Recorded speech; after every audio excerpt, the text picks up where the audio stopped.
Ibomolom Afambo Cassie one day why through her lawyer contact him so only your say I be ka I am already here Umibu why I can't man on the car for them. Afama Bogame can was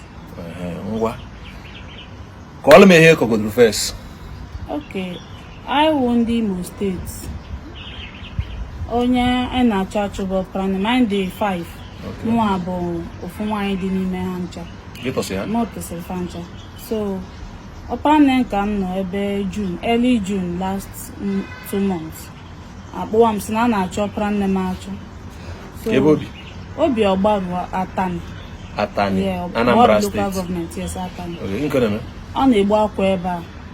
Akwụkwọ on a walk. I wait a minute. Ndị na-ere mmanụ. Okay, industrial, yes, okay. So, ndị enyi nwoke wee kọntaktị asị na a na-achọ nwanne nwoke achọ na ọ jewere afịa ji ịzọ nri ihe eji esi nri mana kemgbe ahụ ọ batara. Okay.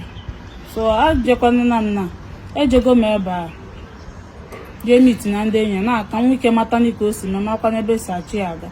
Asị na ọ jiri ahịa dada eji zụta ihe eji eshi nri. Then ofu one guy na-eso ndị security Anambra State nke dị n'Ọgbaru. Ndị agụ na-eche mba. Ọ na-esoghị eso ka ọ so n'ime ha, member of them. Mana ọ na-arụ with those army na-anụ na that checkpoint ebe a mana ọ onye agụ na-eche mba. So na ọ ya onye fọrọ nwanne nwoke nga okwu n'iro ebe o ji ihe o zụtara. Afọ ya wụ Ifunanya. So afọ ya wụ Ifunanya, onye akpọrọ Ifunanya. So ọfụzi ya nga okwu n'iro na-eche na moto eji anachi ya na ebe ha bi. Jowe ya gịnị ka obu asị ya na onye eji esi n'ike o jeje ihe ọkọba bịa zụrụ. Asị ya mepe akpa ya, mepecha akpa ya, ọfọkịsị akpa ya, onwe ife ọfọ. O wee jụba ya ka fon ya, asị ya na fon ya dị n'ọkụ. Asị ya ka ha jee kwụta fon ya. Na aka o si kpọrọzie nwanne m nwoke, afta ka a kwụtachazi fon ya. Kpọrọ nwanne m nwoke tinye na van ndị amị. Ha kpọrọ nwanne m nwoke kwuo. Oke ejego n'ime ebe a na buti ndị kọntaktịrị m. The man kpọrọ m na-ese na ọwụ ndị amị ahụ na that guy kpọrọla my brother. Oke ejego n'ime ebe a jee meet na ndị amị ka m mara n'ime ebe ọ nọ mara ebe a esi ma ọ nwere ihe o mere ka anyị chọwa ya. Ndị amị asị agbawa m na ọ bụrụ ha ji ya. Ma agbawa ya mana information nwetara na ọwụ unu nwa ji ha jụọ m afọ ya ma akpọ ha sizi ihe niile ha kpọrọla within those period na akpọjiri ha da DSS or police. Ma jụọ si ke nke ewu unu kpọrọla ya gbọ so ka mara m ebe mbesi ajọ ha si m shi ebe azụzụpa shouldn't come back again.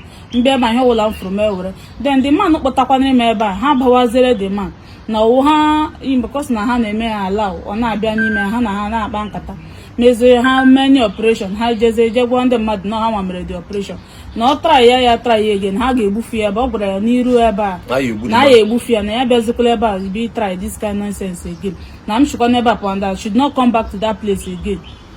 Ya ka ndị amị gwa n'ebe ahụ na nke ndị amị ahụ ka a sị na ebe a nke ọnụ ka ha buru ya na ha nwa buru ya. So ejechi ya nna je meet na ndị agụ na-eche mba no side ahụ si alekwa information m gadatara na adị Ifunanya wụ onye otu n'ime unu. Ha si m yes na adị Ifunanya wụ onye otu n'ime ha mana emego ya transfer to na emere ya transfer to Ọka side a na ebe a ka emere ya transfer masa but about 3 to 4 people njụrụ ajụjụ ya sị na ọwụ na ọ ka na-eme operate ebe a na ọ nọ n'ime ebe a. So the guy njụgọzaji a kept me quiet to kwuzi okwu ọzọ ha gbachizie m nkịtị ma kwugide ebe a chizi ebe a pụọ. Then ejele m DSS na kemgbe ejele m DSS jeruo ebe a been there like 2 to 3 times si ha na nna chọ my brother chọ na ndị amị dị so place Ọgbaru si na akpọtara ya ebe a. Ha si that na ya ma nwere ndị amị kpọtara ebe a that they will contact us after the investigation mana masị na mana ọ na ha eru ni 2 months so nwebe any contact or any call I know from them. Ha si na my brother nọrọ ebe a na mpụwa before major meet with na lawyer police ha si nọ na police mana ejọrọ m police ebe m jere wụ na nke ndị DSS and Udogachi and army mana ndị amị sị na isara na ha bujiri DSS or police ma ijebe police jebe police ọzọ ya ka nji contact zina lawyer ka o jizi n'aka maazị ka ebe a esi bidozie ejewe lawyer ejekwana na police lawyers na ọ dejere ha akwụkwọ o mego the statement or the official so na ka echewezie feedback ihe a ga-agwa anyị from next week. onye ezi gị nọmba? The barrister number onye contact me. nke uje na police station ọkwa? Yes. Igbo nwere m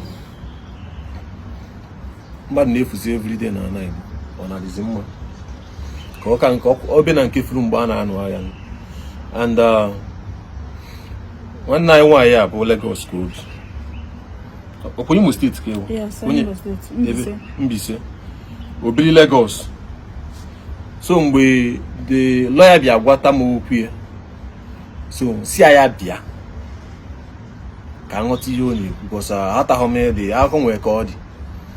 So o nwere ihe eche ka m bịa o nwere ihe ikwuru isi na o nwere onye si gị weta 70,000. Yes, ọ wee enyi nwoke my brother onye mere introduced ebe ọ na-egbu akwụna onye kpọrọ my younger one ndị nyere m the information na ndị amị buru my brother na asị eweta 70,000 ka eji bel ya asịzi onye nke okay provide na number the army person sịrị gị weta 70,000 ka eji bel kemgbe phone ya dị agazi ọ dị pick izikọ nọmba ya dị agazi ọ dịrị chigwo nkọ n'anya mfụnụ mgbe m bere ebe a sef akpọ ya si ya pụta ka m na afọ ka njọ ya ajụjụ ka m mesi jụ ya mara ma nwee enye ọda information nwa ga-enye m ma ọkwara abịa iji nọmba ejikpo ya? Yeah, nọmba ya kwesịrị dị na phone. Na enyi ya nwoke enyi uche a na-achọ achọ kpọrọ ụmụnne ndị obere na ndị nwoke nke ọtọ wee sị ha na onwe akpụje esi ha wete 70,000 ka e wee bail ya out. Then now a na-achọzi that kedafe enyi nwoke ahụ mafia Chima. A na-achọzi Chima ahụ enyi nwoke ahụ ka okwu n'ebe eje bail ya with 70,000 ọ bụkwa na ya etinye zero n'ile ọ bụrụ 700 na ndụ karịa ife eji azụ ya. Chima na a na-azị epik call ọ dịkata ọgbanye ọfụ abịakwuzie abịa sisi ndị mmadụ kpọzie ya akpọkwazie wit ndị ọzọ ọ sị na ọ abịa na ọ ha apụta. That means he's running for something. Igbo mmepostu picture uche onye furu ya gbụkwa n'anyị ya akpọkwala nọmba gị na screen.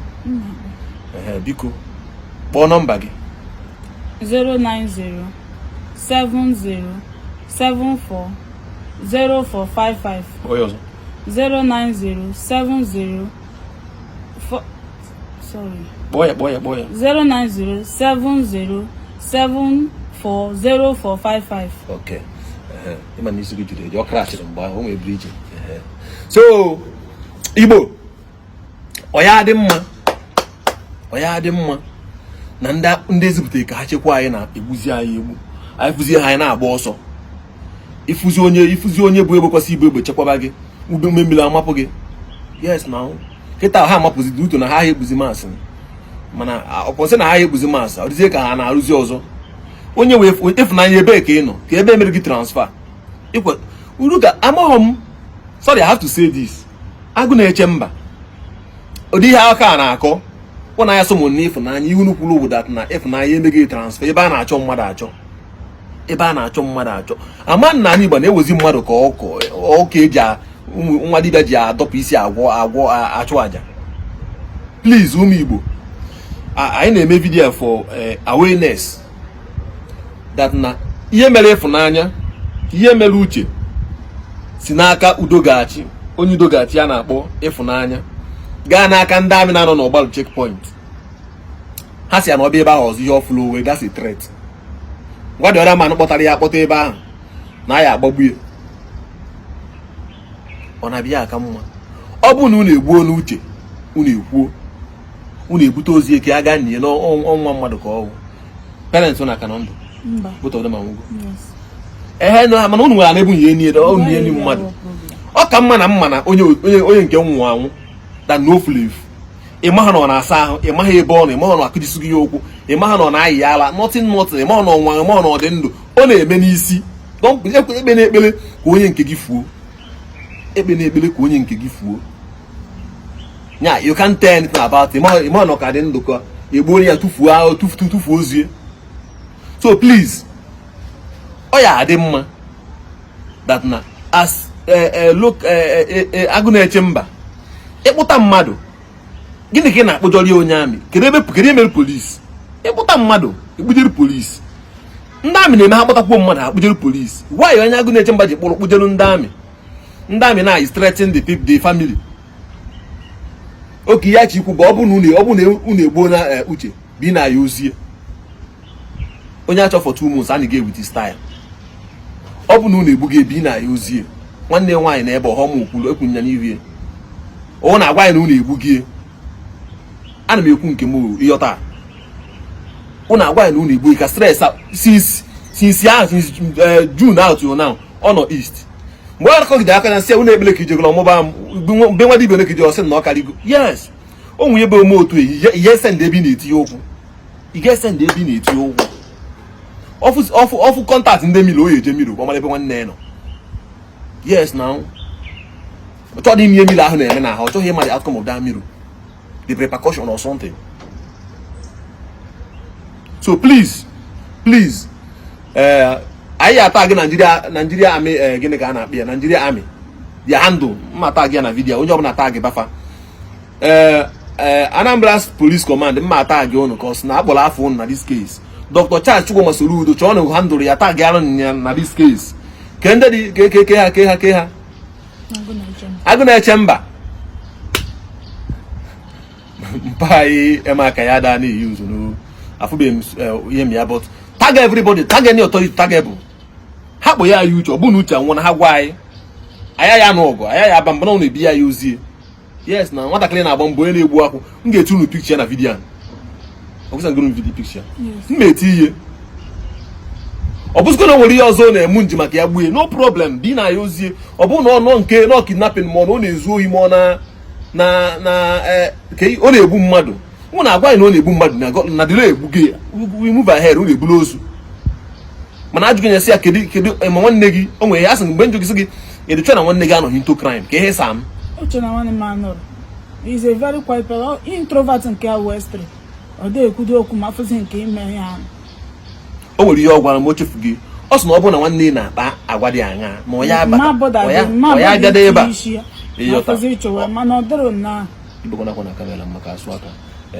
ịyọta na ya bịadobe ọ nọ gị ebe a heading to 2 months now ọ nọ east onye bi Lagos uchikọrọ ife niile bịa is na-akwụgharị so lọya ya si ya bịa kakasị gị ka m na-eme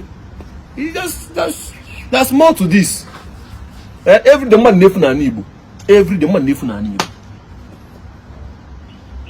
ana Igbo ya dị mma biko inwe any information about Uche may post picture any information please don't hesitate to reach out to the number 18 ihu screamer biko please biko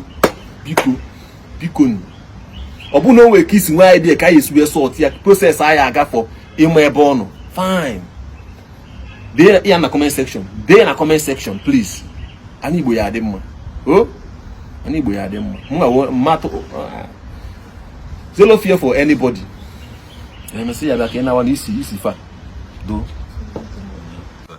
decline